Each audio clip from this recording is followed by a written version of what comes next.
शिवा, बेटा शिवा, शिवा क्या सोच रहा है बेटा? चल खाना खा ले। माँ, पापा शराब पीना कब छोड़ेंगे? तू टेंशन क्यों लेता है बेटा, मैं हूं ना। लगता है मुझे पढ़ाई छोड़नी पड़ेगी। क्यों, क्या हुआ? हुआ क्या माँ, स्कूल की फीस कभी टाइम पर पहुंचती नहीं। इस बात के लिए मुझे टीचर की भी सुननी पड़ती है। मेरे सारे दोस्त ऐसे देखते हैं जैसे मैं एक भिखारी हूँ। शराब हमारे पापा पीते हैं और लोग हमें बुरी नज़र से देखते हैं। हमारी कहीं कोई इज्जत नहीं है माँ। ऐसे क्यों कहता है पगले? पापा को समझाएंगे, तू चिंता मत कर। माँ, आज मैम ने बोला है 2 दिन के अंदर अगर मेरी फीस जमा नहीं हुई ना तो मैम ना क्लास में बैठने देंगी और ना एग्ज़ाम में। आप मेरी फीस जमा करवा दो ना। हाँ हाँ मेरी बच्ची, सब हो जाएगा। कल करती हूँ कहीं से पैसे का इंतजाम। माँ, आपको तो बुखार है। अरे कुछ नहीं, वो खाना बनाया था ना तो आग की तपन से शरीर गर्म हो गया है। आओ खाना खा लो।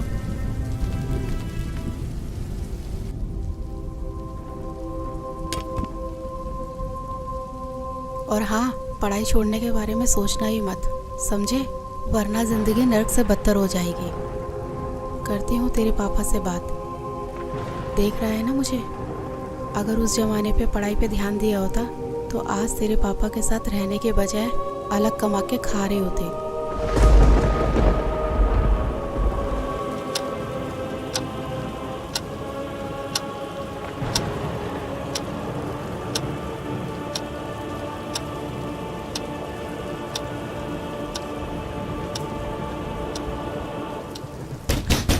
खोल साले, दरवाजा खोल।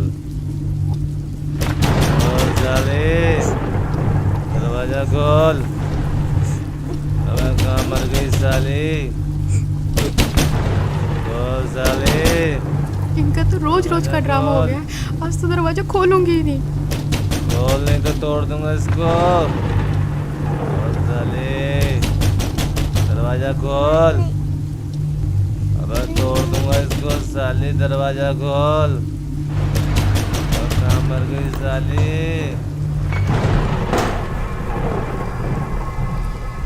तू करती क्या रहती है साली? इतनी देर लगती है दरवाजा खोलने में? बोल हरामजादी, क्या कर रही थी? देखो मेरी बात सुनो, आप रोज रोज पी कर आते हो, बच्चे भी डर जाते हैं।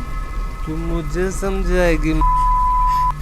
अब मुझे तुझसे सीखना पड़ेगा कि घर कब आते हैं और कैसे पीते हैं।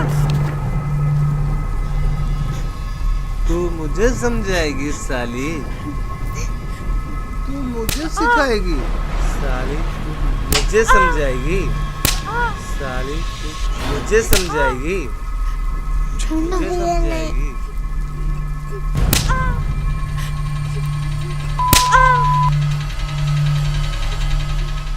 मुझे समझाएगी? पापा मत मारो ना माँ को, पहले से बीमार है। तेरी इतनी मजाल, तू मुझे रोकेगा? हैं? देख क्या रहा है? देख क्या रहा है? मत मारो। चल हट।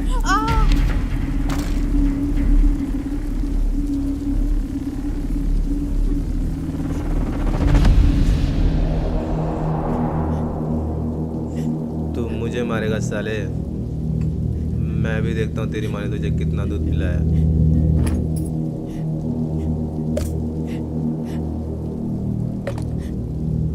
आजा मार, मार साले, मार।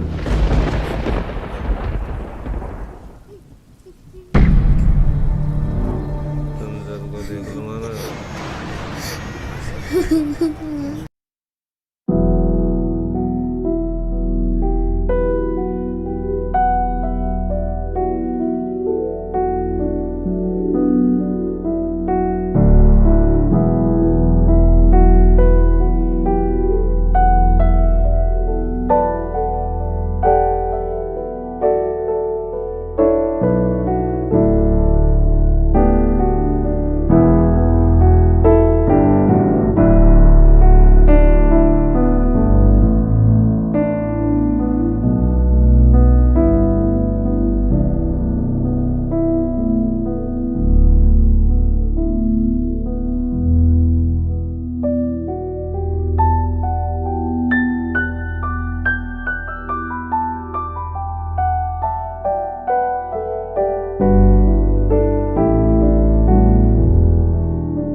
जी टिफिन। सुनो,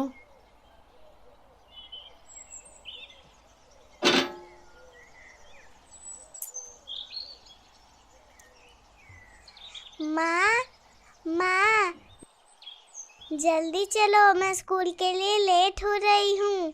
हाँ हाँ मेरी बच्ची, बस 2 मिनट, मैं अभी तैयार होके आती हूँ।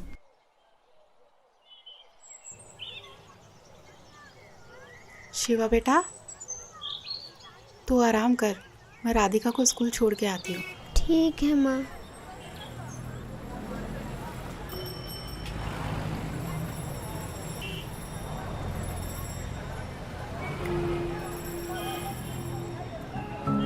माँ, पापा कब सुधरेंगे? उन्होंने रात में भैया को बहुत मारा था ना।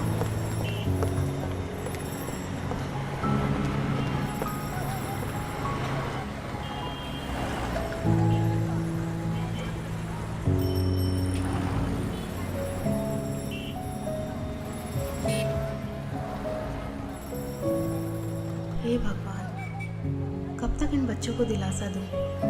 मेरे होते हुए मेरे बच्चे नर्क जैसे जिंदगी जी रहे हैं। इससे अच्छा तो हम मर जाते, वो बेहतर होता।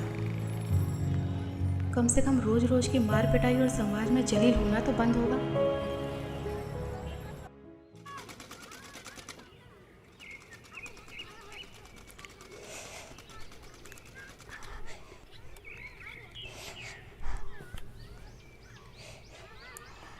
अरे मैं बोल रही थी ना कि मैं लगा देती हूँ।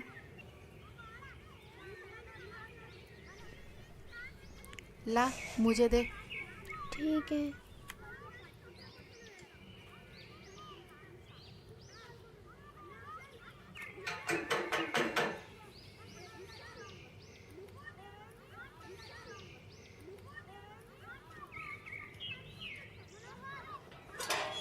अरे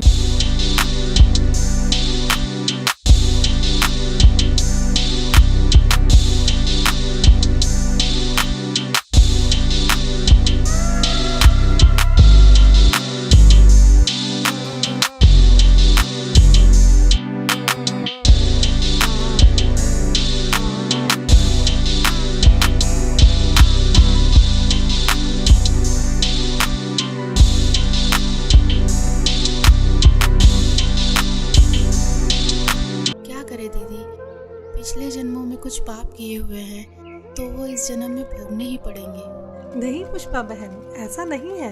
मैंने आपको कितनी बार समझाया है, पूर्ण परमात्मा पाप कर्म दंड का भी नाश कर देते हैं। यहाँ तो पाप कर्म भोगते भोगते जिंदगी का ही नाश हो गया है, बस अब और नहीं। क्या मतलब? मतलब क्या है दीदी, इन्होंने सुधरना तो है नहीं, निकल जाऊंगी अपने बच्चों को लेकर, और क्या। कैसी बातें कर रही हो? ये तो समस्याओं का हल निकालने के बजाय उनसे दूर भागना हुआ। जब से इनके बिजनेस में घाटा हुआ है, इन्होंने तो घर का पूरा हुलिया ही बदल दिया है। रोज डेली शराब पी कर आते हैं और सारा गुस्सा हम पर उतारते हैं। हल निकालते निकालते मैं थक चुकी हूँ, बस अब और नहीं सह सकती। मेरे पास अब 2 ही रास्ते बचे हैं, या तो घर छोड़ के चली जाऊँ, नहीं तो फिर मैं आत्महत्या कर लूँ। नहीं पुष्पा, ये बिल्कुल गलत है और आत्महत्या तो महापाप है। पुष्पा, अगर इस नरक भरी जिंदगी से निकलना चाहती हो तो उसका एक ही रास्ता है, जिसके बारे में मैं तुम्हें बार बार समझाती हूँ। तुम बस एक बार संत रामपाल जी महाराज जी से नाम दीक्षा ले लो, फिर देखना तुम्हारा जीवन कितना सुखमय हो जाएगा।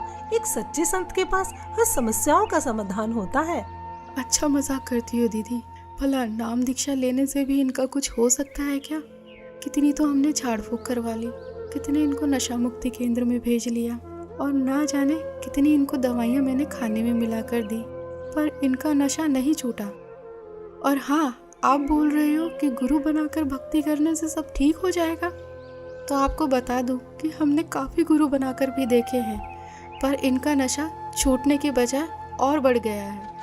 तो इन गुरुओं से भी कोई फायदा नहीं है। हाँ, बिल्कुल सही कह रही हो पुष्पा बहन, लेकिन मैंने कहा ना, एक सच्चे संत से ही नाम दीक्षा लो, क्योंकि एक सच्चा संत आपके सभी दुखों को दूर कर सकता है।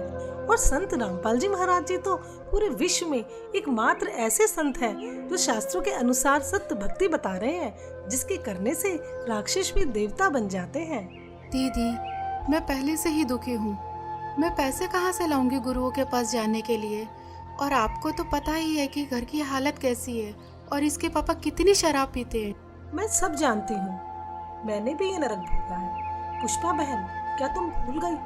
जब मेरे पति शराब पीते थे, वो घर के अंदर होते थे, मैं बच्चों को लेके बाहर रात गुजारती थी। जो भी हाथ में आता था वो सब कुछ बेच देते थे। हमें पीटना उनका रोज का काम था। लेकिन हाँ, जब मैंने संत रामपाल जी महाराज जी से नाम दीक्षा ली, तो आज मुझे देखो, मैं अपने घर में सुख और शांति से रह रही हूँ। अब मुझे किसी तरह की कोई परेशानी नहीं है। मेरे पति ने शराब पीनी छोड़ दी और परमात्मा की दया से उनकी नौकरी लग गई। और हाँ, पैसों की चिंता मत करो, संत रामपाल जी महाराज जी के आश्रम में किसी तरह का कोई पैसा नहीं लगता। अच्छा। हाँ बिल्कुल। हाँ दीदी, सही कह रहे हो। आपकी पहले क्या हालत थी ये तो मैं अच्छे से जानती हूँ। तो फिर जब संत रामपाल जी महाराज जी से नाम दीक्षा लेने के बाद मेरे पति का नशा छूट सकता है, तो भाई साहब का नशा भी गारंटी से छूटेगा। पता नहीं दीदी, वो दिन कब आएगा। मेरी बात मानो, कल मेरे साथ सत्संग में चलो, वहाँ से नाम दीक्षा ले लो। फिर देखना, आपके पति की नशा करने की आदत भी छूट जाएगी और आपके घर की आर्थिक स्थिति भी ठीक हो जाएगी। जी ठीक है दीदी, कल संत रामपाल जी महाराज के सत्संग में भी चल के देख लेती हूँ। जहाँ इतना सब कुछ कर लिया तो इतना और सही। जी ठीक है जी। अगले दिन पुष्पा नीलम के साथ सत्संग में तो चली जाती है, लेकिन उसको नहीं मालूम था कि इस बारे में रमेश को भी पता चल जाएगा।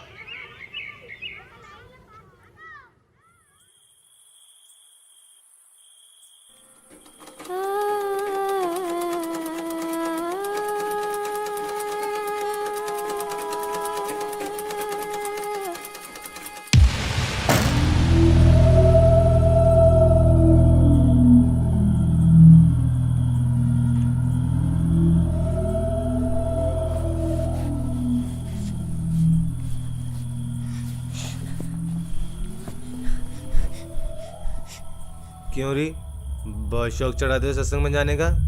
मुझसे पूछे बगैर तेरी हिम्मत कैसे हुई घर से बाहर जाने की? हैं?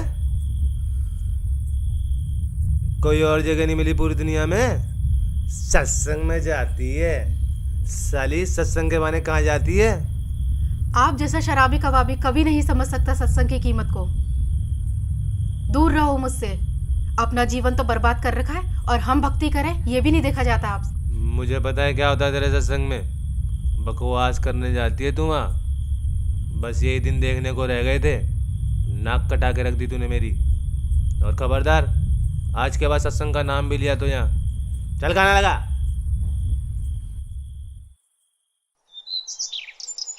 रमेश सत्संग को बहुत बुरी जगह मानता था, लेकिन कुछ दिन बाद जब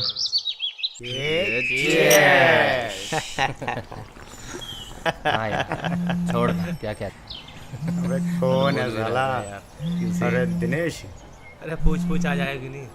अरे दिनेश। हाँ सुमित। अरे क्या हाल है मेरे भाई? आज आए क्यों नहीं यार? अरे कुछ नहीं, वो बस ऐसे ही।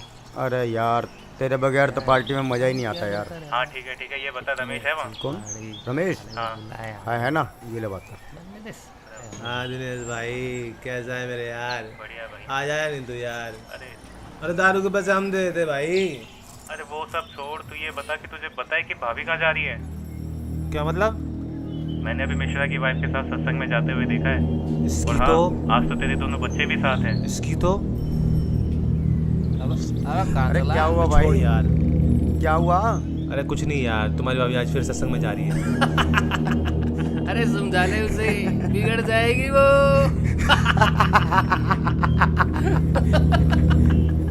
हाँ भाई छोड़ यार, आकर बात करता हूँ यार। अपने दोस्तों के सामने हुई इस बेइज्जती को रमेश सहन नहीं कर सका और गुस्से में आग बबूला होकर वहां से निकल गया।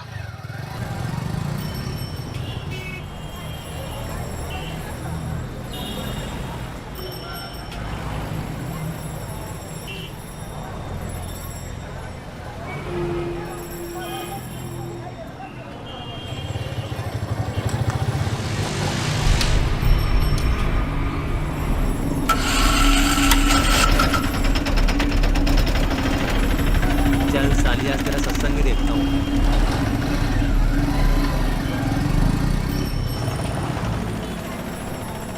पुष्पा, बहुत अच्छा किया, इन बच्चों को भी ले आए। इन बच्चों को बचपन से ही परमात्मा की सही भक्ति का ज्ञान हो जाएगा। हाँ, आज छुट्टी थी ना इनकी, और इनके पापा भी सुबह सुबह कहीं अपने दोस्तों के साथ निकल गए, तो सोचा इन बच्चों को भी साथ ले चलें। बहुत अच्छा किया।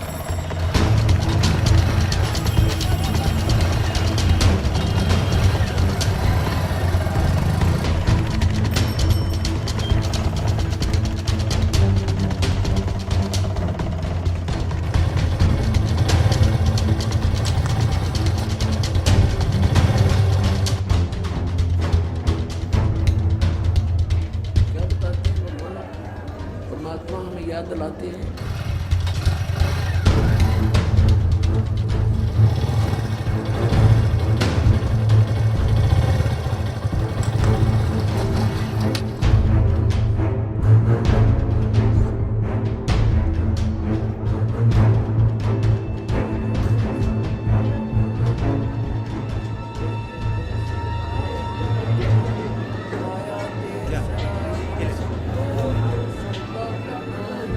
तीन लोक और पवन चतुर्दशी, तीन लोक और पवन चतुर्दशी, सब जग संतान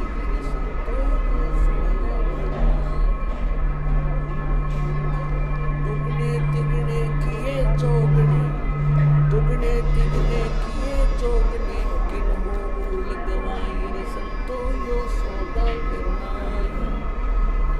यो सौदा फिरना ही रे संतो, ये सौदा फिरना।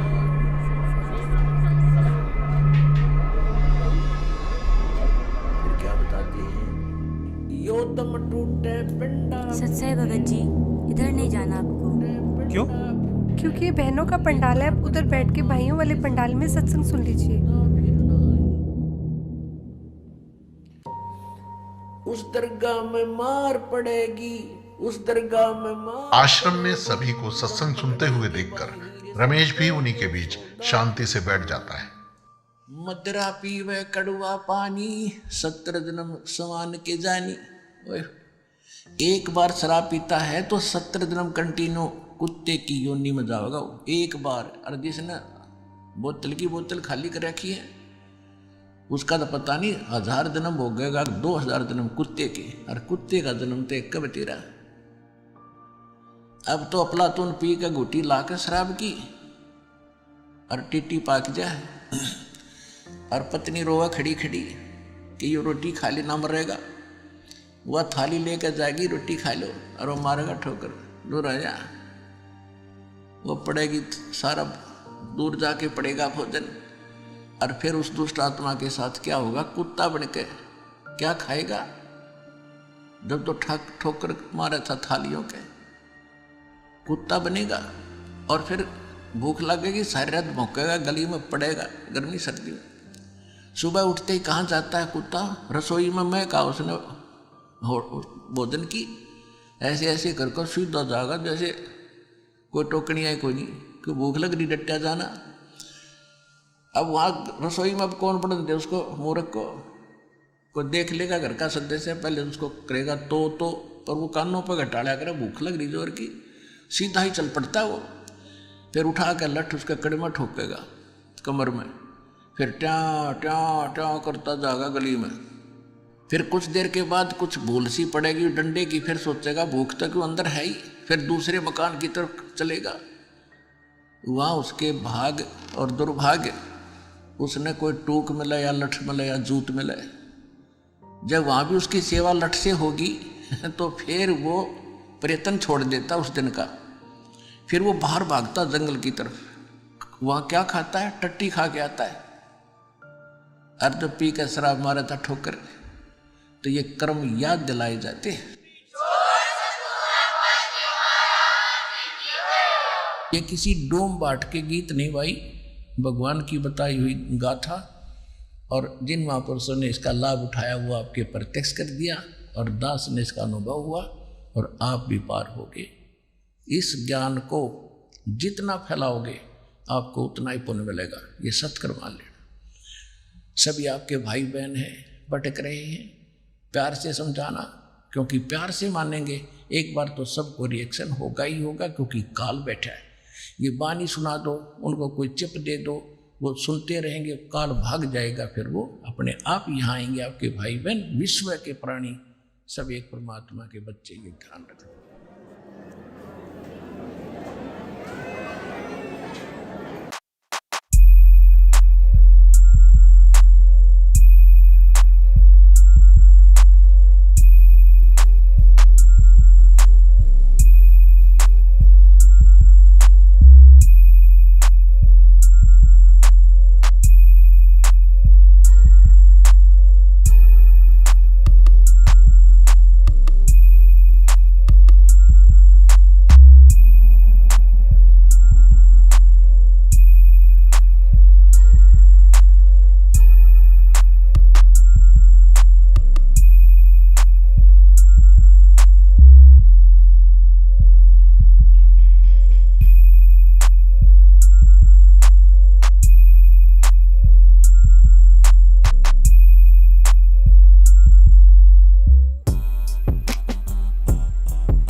हाँ,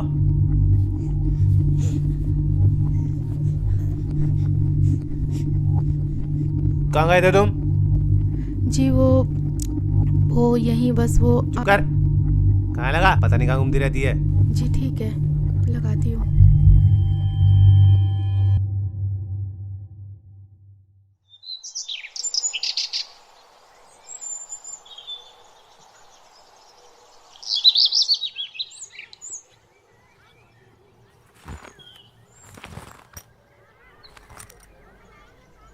चलता हूँ।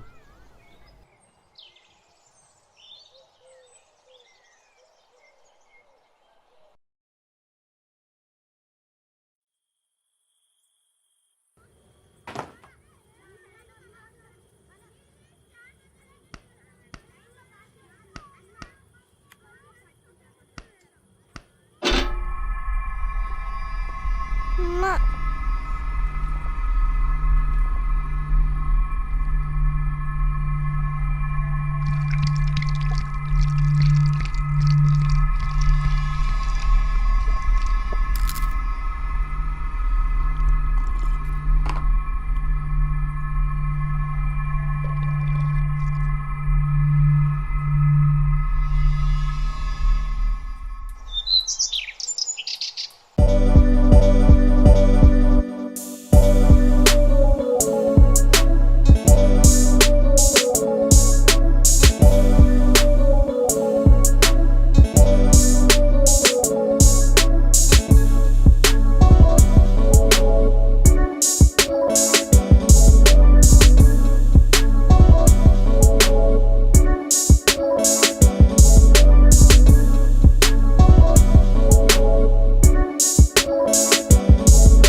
रमेश शाम को जल्दी घर आने लगता है, जिसे देख पुष्पा असमंजस में पड़ जाती है।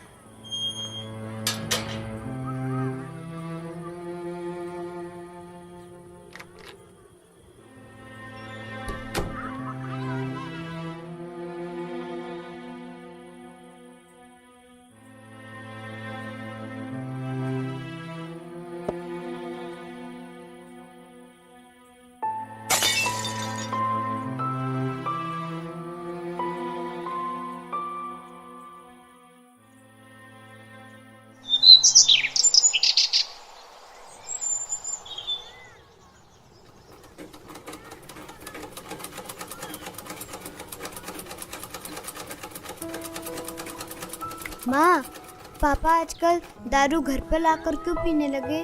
पहले तो बाहर से पीकर आते थे। अरे सही तो है, पहले बाहर से पी के आते थे तो कभी किसी के साथ लड़ाई झगड़ा कराते, कभी किसी के साथ। अब ये तो है कि घर पर ही लाकर पीते हैं और बाहर वालों की भी नहीं सुननी पड़ेगी हमें।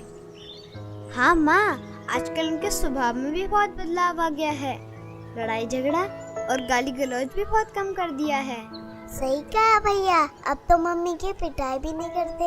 हाँ, लगता है ये सब गुरुजी का ही चमत्कार है। हे परमात्मा, दया करना।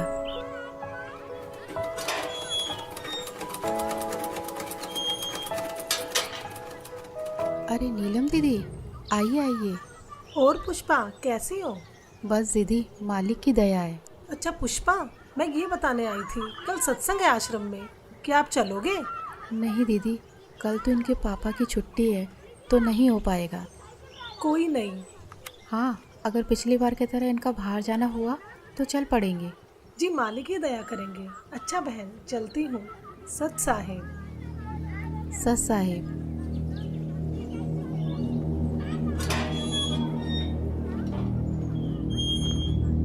क्या करने आई थी ये? कुछ नहीं जी, वो बस ऐसे ही इनके कपड़े थे तो पूछने आई थी। चल चुप कर, बकवास करती रहती है। और हाँ, कल सुबह मुझे जल्दी जाना है, खाना जल्दी बना दियो, कहीं सोचो छुट्टी है मेरी। जी ठीक है। रमेश की इस बात को सुनकर पुष्पा खुश हो जाती है कि ये सुबह जल्दी निकल जाएंगे तो मैं सत्संग में जा पाऊंगी।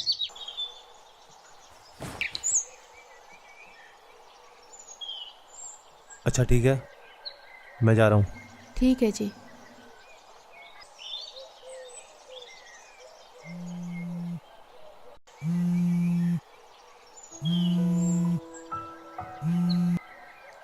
हाँ नीलम दीदी। जी दीदी। हाँ दीदी, मैं 5 मिनट में तैयार होके आती हूँ। जी जी जी जी। माँ, हमें भी ले चलो ना सत्संग में। हाँ माँ, हाँ बहुत अच्छा लगता है। ठीक है मेरे बच्चों, तुम्हें भी लेके चलती हूँ, चलो। पुष्पा आज भी नीलम के साथ अपने दोनों बच्चों को लेकर सत्संग में पहुंच जाती है, इस बात से बेखबर कि आज यहाँ उसके साथ क्या होने वाला है। कोई आपत्ति आओगी कैसे खड़ा करूंगा।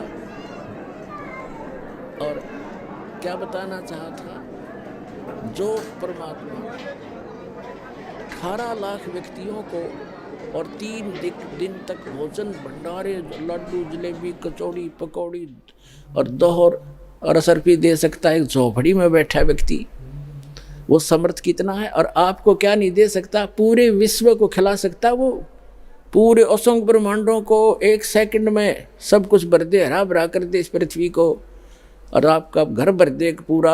अगर विश्वास करोगे तो ये सत्कर मान लेना, उस समर्थ का सहारा आपको है। हाँ हाँ दीदी, बहुत अच्छा लगा। और मैं तो सोच रही थी, और हाँ दीदी, कल तो कमाल हो गया। मुझसे पूछ रहे थे कि बच्चों की फीस जमा करा दी, तो मैंने कहा नहीं, तो मेरे हाथ में पैसे रख के चले गए। अच्छा हाँ बहन, परमात्मा पर ऐसे ही विश्वास रखो, परमात्मा जो चाहे सो कर सकते हैं।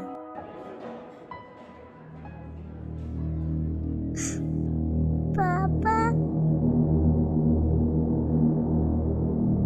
पापा, माँ, हाँ बेटा। पापा। अरे पुष्पा जाओ। नहीं दीदी, मैं नहीं जा रही। जाओ जाओ। ठीक है, जाती हूँ।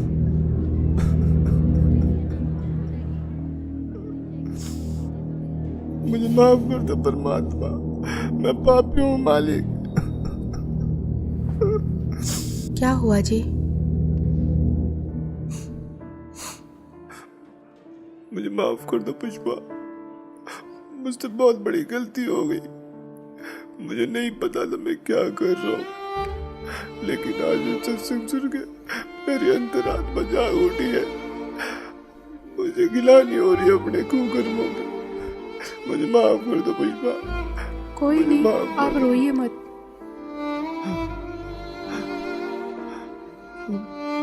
शिवा बेटा, मुझे माफ कर दे बेटा। मैं आज के बाद कभी भी तुम्हें शिकायत का मौका नहीं दूंगा। राधिका बेटी, तेरे पापा सुधर गए बेटा, मैं प्रॉमिस करता हूँ मैं शराब को कभी हाथ भी नहीं लगाऊंगा। मुझे माफ कर दो बच्चों। नीलम बहन जी, आपका बहुत बहुत शुक्रिया जो आपने मेरे पूरे परिवार को यहाँ का रास्ता दिखाया। कोई बात नहीं रमेश भैया, लेकिन एक बात बताओ, आपको ये ज्ञान कैसे समझ आया? पिछली बार जब आप पुष्पा और दोनों बच्चों को यहाँ पर लेकर आए थे ना, तब मैं यहाँ आया था। उस दिन मैं आप लोगों के पीछे पीछे यहाँ तक आया था, ये सोच के कि यहाँ कुछ गलत काम होते होंगे तो इन लोगों को रंगे हाथ पकड़ूंगा। लेकिन मैं गलत था, क्योंकि सत्संग में जो बातें बताई गई उसे सुनकर तो मेरा दिमाग ही घूम गया, जिसके बाद मैं किसी को बगैर बताए यहाँ से निकल गया और आश्रम से जीने की राह पुस्तक भी ले गया। बस इस ज्ञान को मैं अच्छे से समझना चाह रहा था कि आखिर सच्चाई क्या है। मैंने घर जाते बुक को पढ़ना शुरू किया और टीवी पर जो संत रामपाल जी महाराज जी का सत्संग आता है उसे सुनने लगा। मैं ये बिल्कुल भी नहीं चाहता था कि पुष्पा और दोनों बच्चों को ये पता चले कि मैं संत रामपाल जी महाराज जी का सत्संग सुनता हूँ। मानो एक रूटीन सा बन गया हो कि शाम को घर आकर दारू पीता था और सामने सत्संग भी चला लेता था। जीवन वो कोढ़ से दुख होता हो, कुष्ठ से, इतना कष्ट आपको माँ के गर्भ में उस पीरियड में हो जाता है। तो उस समय ये परमात्मा से बार बार प्रार्थना करता है, हे प्रभु, हे मालिक, एक बार इस नरक से निकाल दो। वहाँ इसको याद भी होता है कि तू ये कष्ट किस लिए भोग रहा है। उसको याद होता है उसमें कि मैंने पहले बहुत से मनुष्य जन्म प्राप्त किए, साधना की नहीं, और जिस कारण से 84 लाख योनियां भी भोगी, कुत्ते गधे सुअर के जीवन उसको खूब याद आते हैं। फिल्म चलती रहती है उसकी।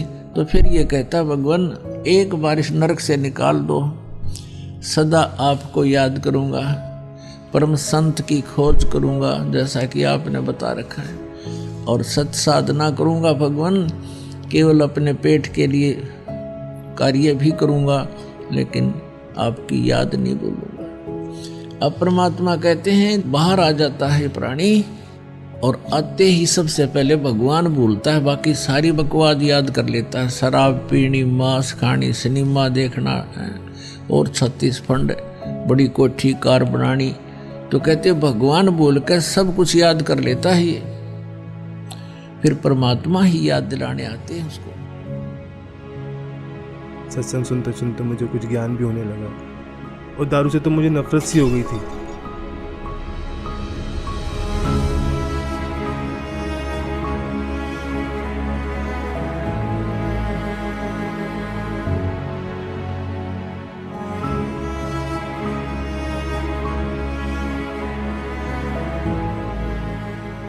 और फिर कल जब आप घर पर आए, पुष्पा से सत्संग में चलने के लिए पूछ रहे थे ना, तब मैंने आप दोनों की सारी बातें सुन ली थी। मैं बिल्कुल भी नहीं चाहता था कि पुष्पा और दोनों बच्चे मेरी वजह से सत्संग में ना जा पाए, इसलिए मैंने पुष्पा से झूठ बोला कि मुझे सुबह कहीं बाहर जाना है। फिर मेरे मन में भी आया कि क्यों ना मैं भी आज सत्संग में चलूं, तो आज मैं भी सत्संग में आ गया। संत रामपाल जी महाराज वाकई में पूर्ण संत हैं, जिन्होंने मेरे पूरे परिवार के साथ साथ मुझे भी यहाँ खींच लिया और मेरे अंदर के राक्षस को मारकर एक देवता बनने का रास्ता बताया। सुबह का भूला यदि शाम को घर आ जाए तो उसे भूला नहीं कहते। और अब आप संत रामपाल जी महाराज जी का ज्ञान समझ गए हो तो इससे बड़ी खुशी की बात और क्या होगी। जी, अब मुझे भी नाम दीक्षा दिला दीजिए, जिससे मेरे पाप कर्म कुछ हल्के हो सके। हाँ हाँ, क्यों नहीं भाई साहब, आइए। जी हाँ बच्चों, चलो। आज रमेश भी संत रामपाल जी महाराज जी से जुड़ जाता है और अगले ही दिन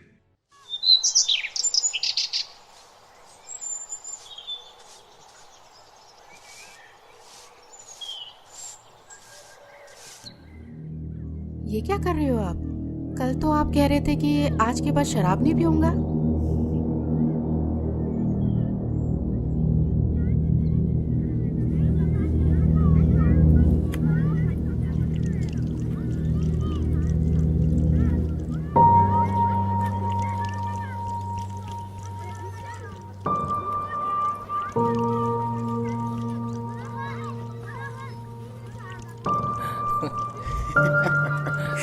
कल तो पुलिस वालों ने बहुत मारा यार। अबे देख देख। अबे रमेश, ये क्या कर रहा है यार तू? पागल हो गया क्या? क्यों? अबे इतनी महंगी दारू तू नाली में गिरा रहा है। भाई मैं पागल हुआ नहीं हूँ, पागल था, लेकिन अब मैंने संत रामपाल जी महाराज जी से नाम उपदेश ले लिया है और मुझे अब ये ज्ञान भी हो गया है कि इसे पीने के बाद कितना पाप लगता है। सोचो एक आकर बिल्ली आज को चली। हाँ यही समझ लो। अबे तो गिराने से क्या फायदा, हमें दे दे। भाई जब मुझे ज्ञान नहीं था ना तब तक मैंने तुम्हें खूब पिलाई, लेकिन अब मुझे ये भी पता चल गया है कि ये चीज़ मैं किसी को पीने के लिए भी दूंगा ना तो भी मैं पाप का भागी बनूंगा। तो ये जहर मैं अब किसी को भी नहीं दे सकता। चल यार, ये तो बाबा बन गया है। अंकल जी यही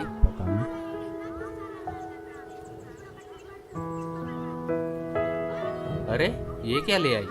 ये हमारे गुरुजी संत रामपाल जी महाराज की पुस्तक। जीने की राह? हाँ अंकल जी, जीने की राह, जिसे पढ़ने के बाद लाखों लोगों ने भी नशा छोड़ा है। तो आप भी पढ़िए।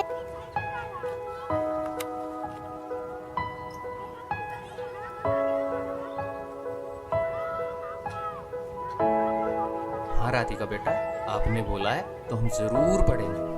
अच्छा तो बोलो फिर। बंदी छोड़ सतगुरु रामपाल जी महाराज की जय हो।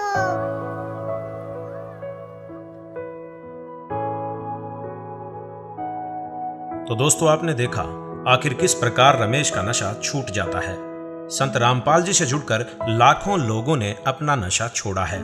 संत रामपाल जी ही पूरे विश्व में एकमात्र ऐसे संत हैं जिनके लाखों फॉलोअर्स हैं, जिनमें से कोई भी नशे पते को हाथ तक नहीं लगाता।